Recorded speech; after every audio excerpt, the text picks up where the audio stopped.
เรียนชาปลา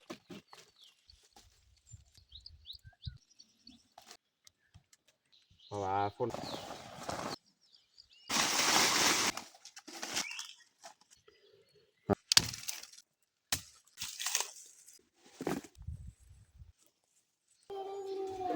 แต่เขาออกเดียวไปตุลาแมง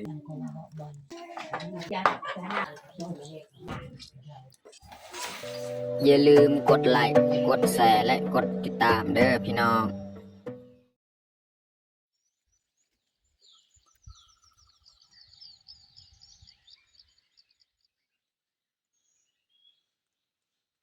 ครับสบายดีแล้วก็สวัสดีเบิร์ดสู่ครูสู่คนเนาะยินดีต้อนรับเขาสู้ซองเบายึงมื้อนี้ก็พาเมียเข้าสวนเนาะ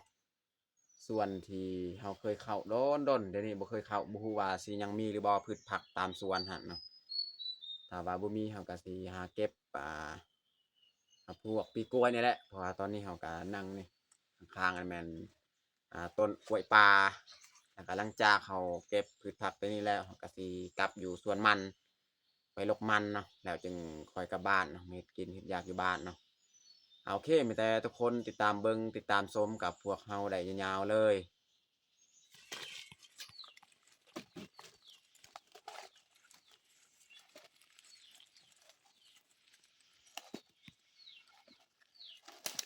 ป้า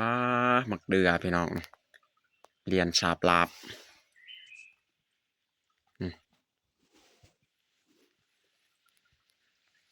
ทั้งพุ่นกับแมนคือกันนี่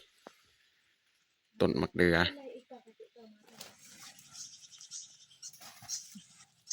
ตอนนี้เฮากามาฮอดสวนแล้วเนาะบ่ฮู้ว่าในสวนนี่มีหยังแหน่ยันบ่มีหยังเพราะว่าดนแล้วเฮากาบ่ได้เข้าสวนนี้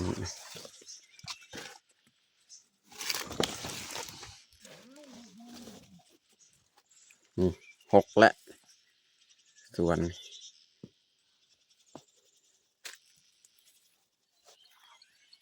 เราหาเลาะเบิ่งเลยเนาะว่าสิยังมีบ่มาบวบเป็นยังเนาะยอดมาบวบอันใดที่มีเขาเห็นเขาก็เก็บเอาเลยเนาะ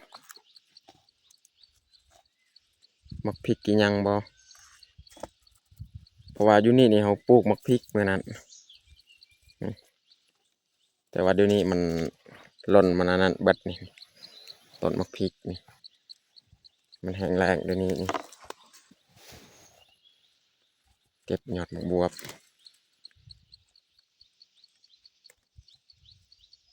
ยอดมักบวบก็ยังมีอยู่ซ้ำเขาเก็บนี่มักบวบ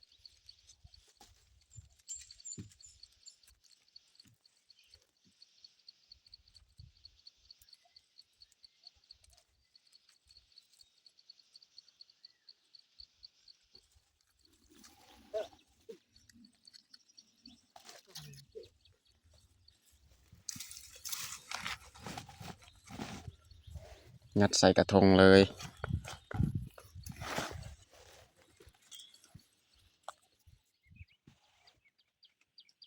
เห็ดขี้งัวพี่น้อง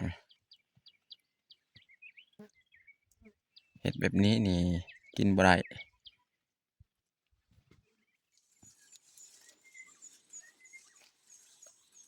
อันนี้เขาสิมาเก็บเห็ดพี่น้องเห็ดหูนูนเขาเก็บยอดมาบวบกันเรียบร้อยเพราะว่าฝนตกนี่2-3 เทื่อแล้วนี่เห็ดหูนูมันจะปงพูดอยู่ลุ่มตัวลายๆพี่น้อง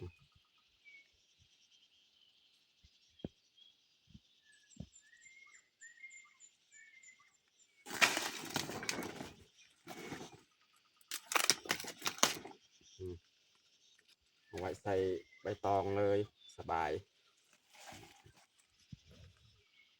เอาลงไปเก็บตามคอนไม้นี่แหละพูนพี่น้องอยู่ลุ่มส่วนเมียเนี่ยมันเก็บทางนี้นี่พออยู่ลุ่มหันก็มีคือกันว่าเจ้าก็นี่กำลังน้อยๆตัวนี้มันปงนี่ พูดมันเรียนเลย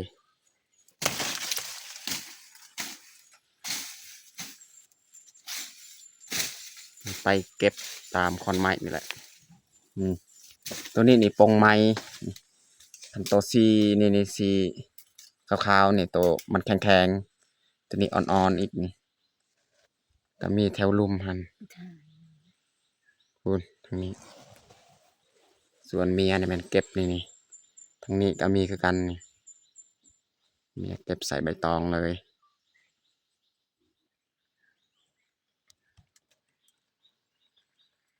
นี่แหละกำลังคักพี่น้อง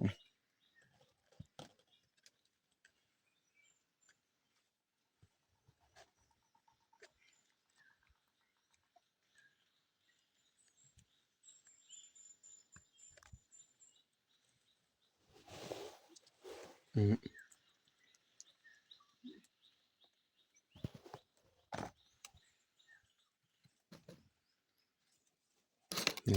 ตกคักพี่น้อง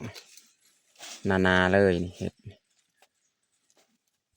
ตัวนี้นี่นาเนี่ยพี่น้องนี่กำลังออกนี่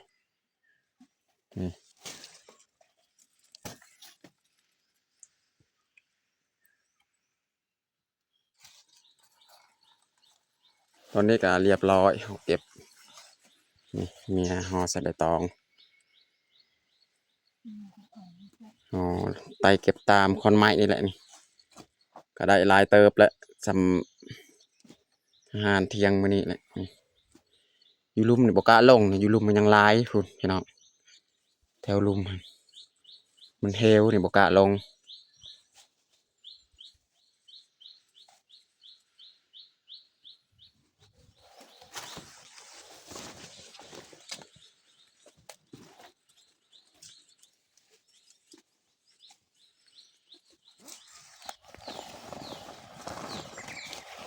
พี่น้อง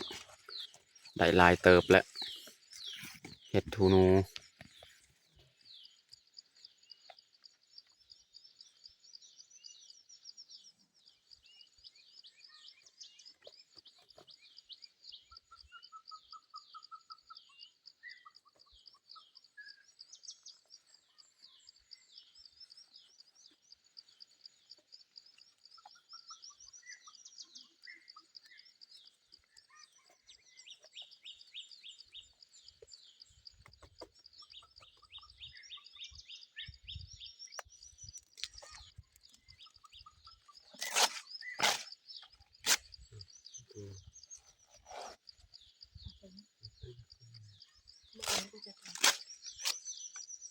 อันนี้ก็หลังจากเขาเก็บ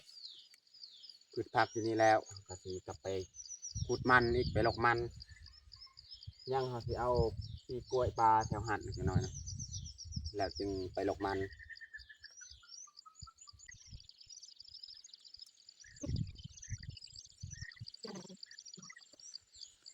มันเดินยังไงดีกันนั่นตัวอยู่ต่าง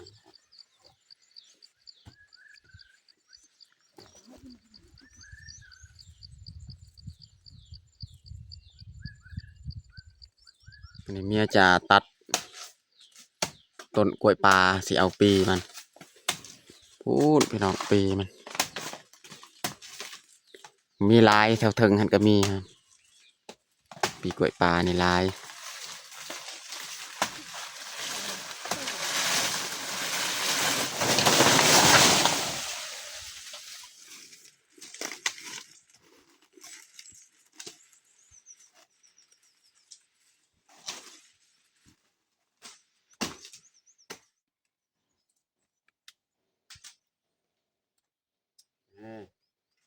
ปีกล้วยปลางามๆพี่น้องนี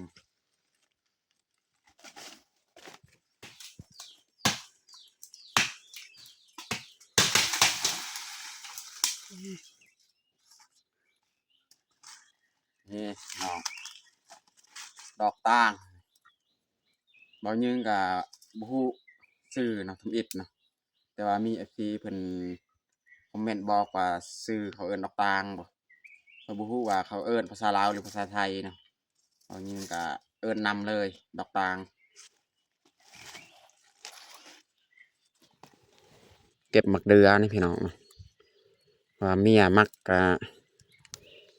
จำกินกับแจวมักเดือน้อยๆนี่ตัดเอาเลยพี่น้อง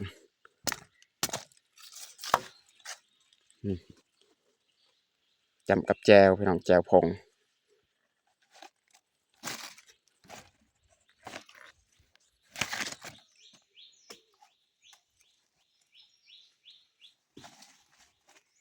น่าจะพอแล้วสำนี้มักเดือน้อยๆเดืออ่อน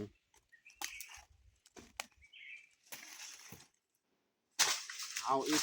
ปีกล้วยจากขวดหนึงอีกพอแล้วปีกล้วยปาน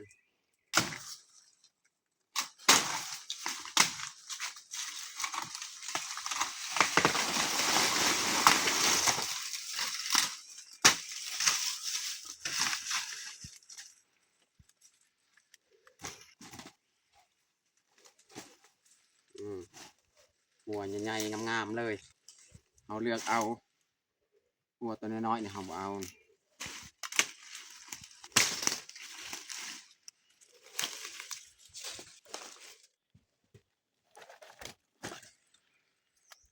ตอนนี้เรากามาฮอดส่วนมันบ่แม่นส่วนมันส่วนสับปะรดหรือว่าส่วนมักนัดนี่มันมีบางต้นแล้วมันกำลังมากพี่น้องนี่มักนัดที่เราเสียไว้ดนแล้วปีกว่านี่นแหละจนมันสิมากได้สำนี้นี่ปีปลายแหละปีนี้นี่ก็บางทีได้เก็บกินอยู่คุณแถวลุมมันก็มากพันธุ์มักนัดอันนี้จะใหญ่นะหัวมันจะใหญ่มากมันจะใหญ่นะไม่ได้เขาสีขึ้นจังหน่อยเนาะไปหลกมันพูนจะถึง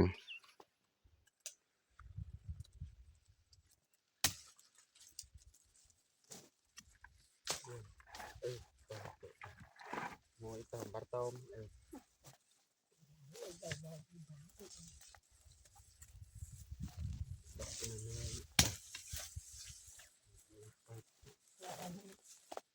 บริเกียวเฮ้ยเฮ้ยนี่นะอีปอยหมักจอกเลยเอา นี่เขาจะเริ่มลกเลยมัน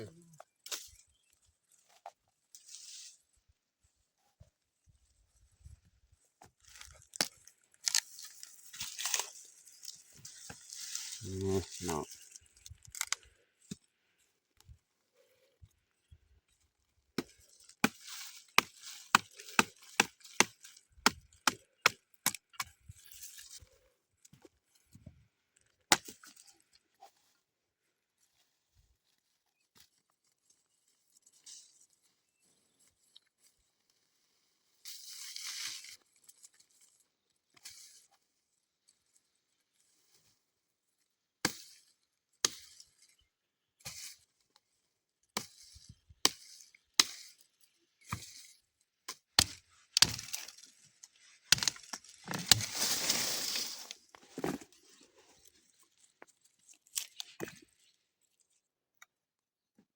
หลังจากเขาลกเรียบร้อยเขาก็มันยัดใส่กระพาเลย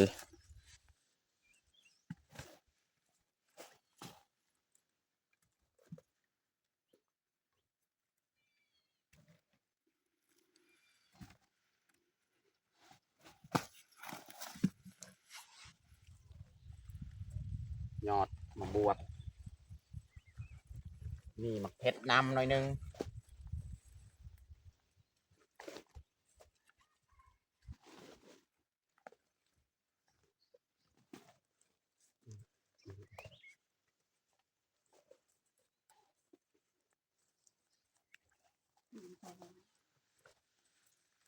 ไม่ได้เขาสิกลับบ้านเลย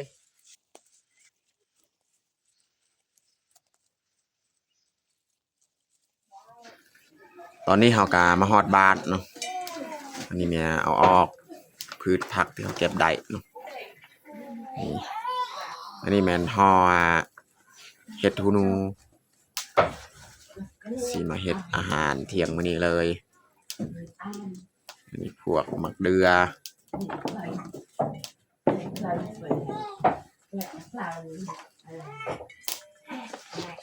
ยอดมะบวบ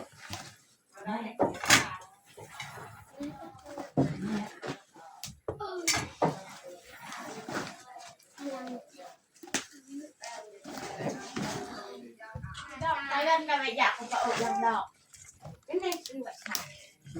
จะเอาไปทำความสะอาดนะพี่น้อง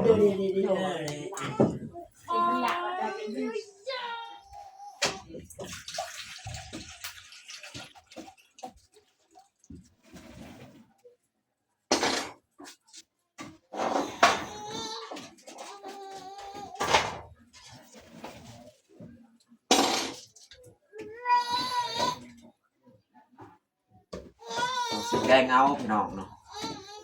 เฮ็ดฮูนูเมียกำลังไปล้างเอาสิต้มน้ำทาเอาสิแกงใส่ปลาแห้งเอาสิเอาปลาในพี่น้องนี่ปลาแห้งนี่แหละเอามาแกงใส่ยอดมะบวบนี่แหละใส่มะบวบผักกาดก็มีนะพี่น้องนี่ผักกาด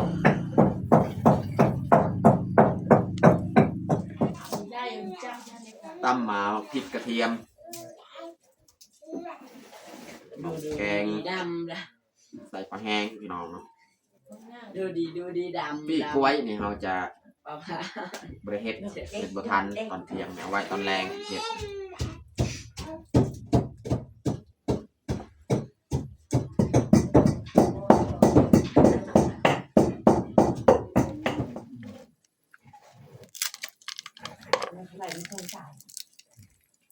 เราจะบิเครื่องๆแต่เอาออกกระดูก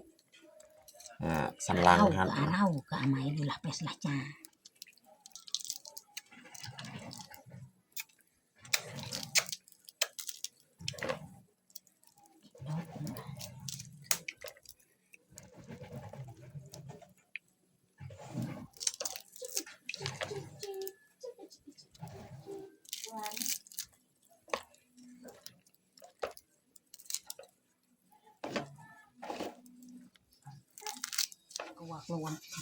อันนี้ก็เรียบร้อยเมียไปทำความสะอาดนี่เห็ดแต่ว่าครึ่งนึงนี่เอาไว้มันลายเอามาเห็ดแต่ซ้ำนี้แหละ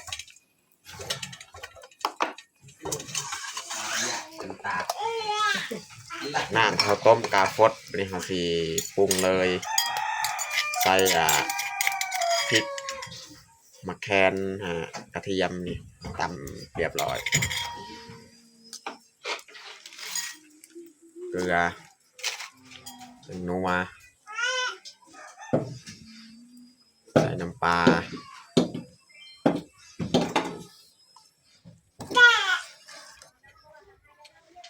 ก็จึงเอาปลาของเฮาลงเลยบัดนี้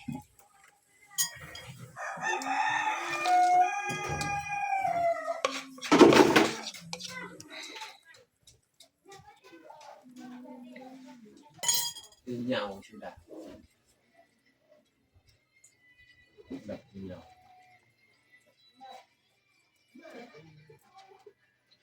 เลยจะดอกมาเป็นชา Guga ama ko ah. Ano makan ngayon guga ko ah. เล่นหนักเล่นหนัก ปอกเลยเปลือกมัน ไอ้จะบุดาว ต้องเอาบ้าได้ สนใจบริเฮาใส่เฮ็ดเลยเฮ็ดฮูนูพี่น้อง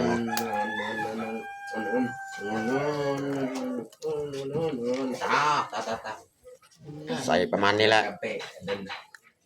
ยังลายอยู่เฮ็ดฮูนูแต่ว่าใส่ประมาณนี้แหละแล้วก็ใส่ยอดมะบวบ รวมกระเตะไหมกระเตะได้เดิน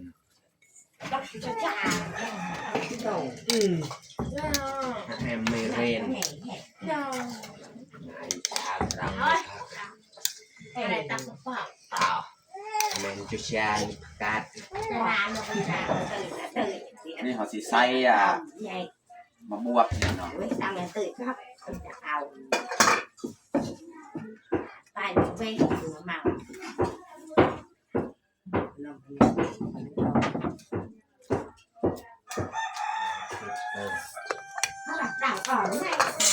สุดท้ายนี่เขาใส่หอมบัวเรียบร้อยแกงของเฮา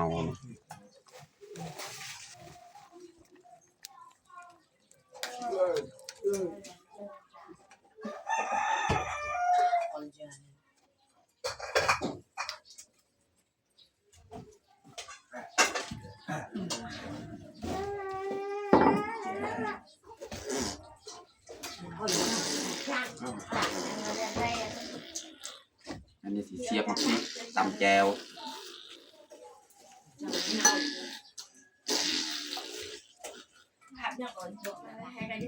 đâu để cho lấy gì là tình cảm biết không เฮ้ยพระเราไม่ยิง nó dư cha mày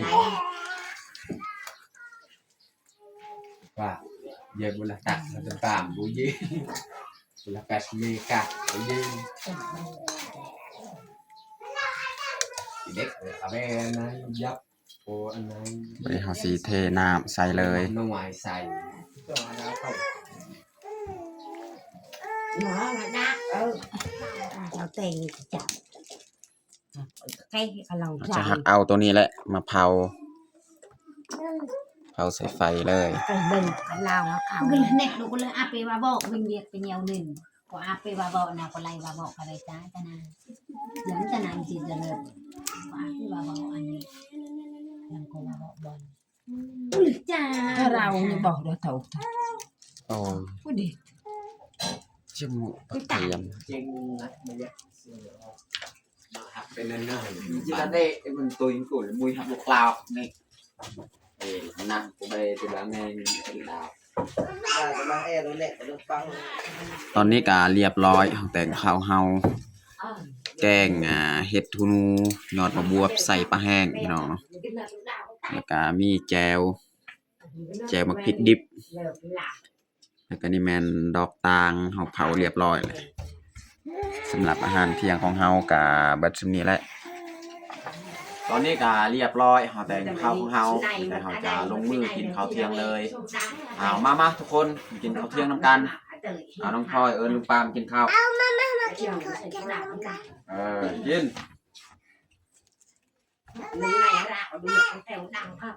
แกงเห็ดพี่น้องเห็ดทูนูดอนแรกบ่ได้กินเห็ดทูนู บ่เซ็งเย็นกินตายเล่มเฮ้ยในหลังแถวบ่นึงดาวได้สิค่ะอารมณ์นั่งแล้วกูลาละปะฮอด กินน้องพลอยก็มากินเห็ดทูนู จำเพลงบ่งข้าวกินข้าวลาบ่งเฮ็ดบ่ง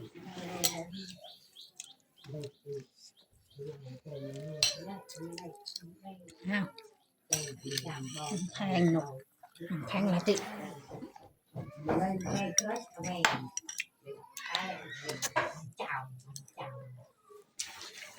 ม่ไหลเลยดอกแฟนเนี่ยโน่มันเลยค่ะมันจะเป็นเนาะเอาเลยที่สุดยอดแล้วเราเป็นแฟน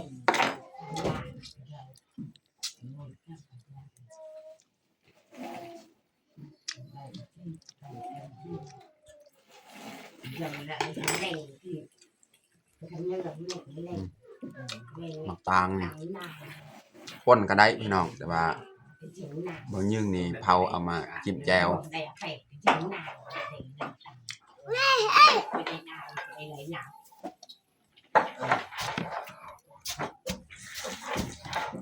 ยังลูกของลายโอ้แล้วไม่รอด